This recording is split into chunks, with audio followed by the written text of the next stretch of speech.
মানুষ স্বতঃস্ফূর্তভাবে তাকে ভোট দেওয়ার জন্য আগ্রহ প্রকাশ করেছে এবং তার কাছে প্রত্যাশা এই পুরান ঢাকায় মানুষের যত দুর্ভোগ দুর্দশা আছে, যেমন পথ ব্যবস্থার সমস্যা, যানজটের সমস্যা, রাস্তার সমস্যা, দীর্ঘ 17 বছর ফ্যাসিবাদী সরকার ক্ষমতায় থাকাকালীন সময় এই এলাকায় কোনো কাজবাজ হয়নি এবং যার কারণে ইশাক হোসেনের কাছে মানুষ অনেক কিছু প্রত্যাশা করে। এলাকাবাসী হিসেবে আমাদের দাবি, মরহুম সাদেক হোসেন খোকা সাহেব এই এলাকায় অনেক উন্নয়নের কাজ করছে। এর ধারাবাহিকতা ধরে আমরা আশা করি ইঞ্জিনিয়ার ইশরাক তার বাপের যে নাম ডাক, তার বাপের যে কর্ম, সেটা ধারাবাহিকতা ধরে উনি আমাদের জন্য এলাকার জন্য উন্নয়নের কাজ করবে। আছে, ভোটার আছে, সবার পক্ষ থেকে আমরা ইশরাক হোসেন সাহেবকে ধানের শীষে সমর্থন করি।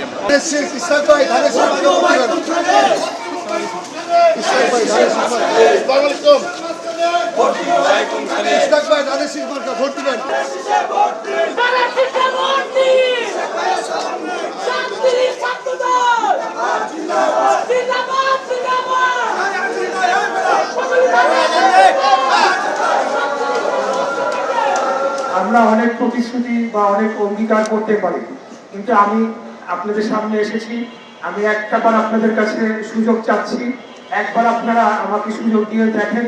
ইনশাআল্লাহ আমি কথা দিচ্ছি, আমার কথা এবং কাজের সাথে আপনারাই মিল খুঁজে দিবেন। এর কোনো ভয় আমি করতে দেব না।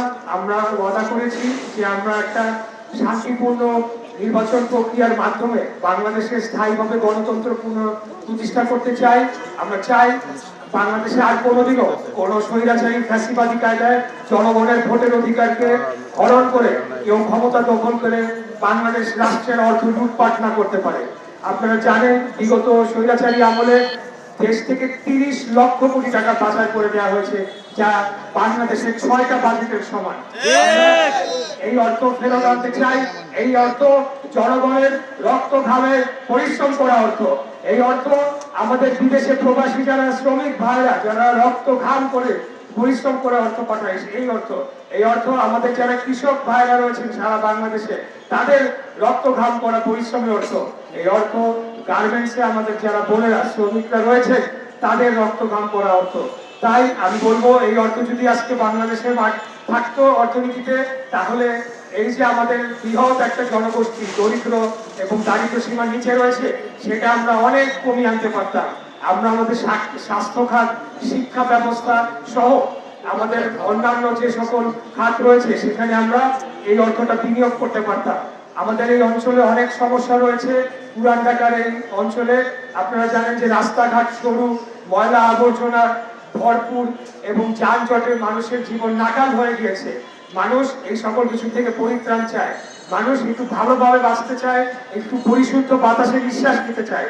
আমরা কথা দিচ্ছি যে আমরা যদি আগামী দিনে আপনাদের ভোটে নির্বাচিত হয়ে ইনশাআল্লাহ ক্ষমতায় বা রাষ্ট্র পরিচালনায় আসতে পারি, আমরা দৈনন্দিন আপনাদের সমস্যাগুলো যেভাবে নিরসনে কাজ করে যাব, পাশাপাশি দীর্ঘমেয়াদে বাংলাদেশ এবং আমাদের এই ঢাকা নগরীকে, বিশেষ করে পুরান ঢাকার অঞ্চল, যেহেতু আমি পুরান ঢাকার সন্তান, আমি আপনাদের সন্তান, এই অঞ্চল দীর্ঘদিন ধরে অবহেলিত রয়েছে।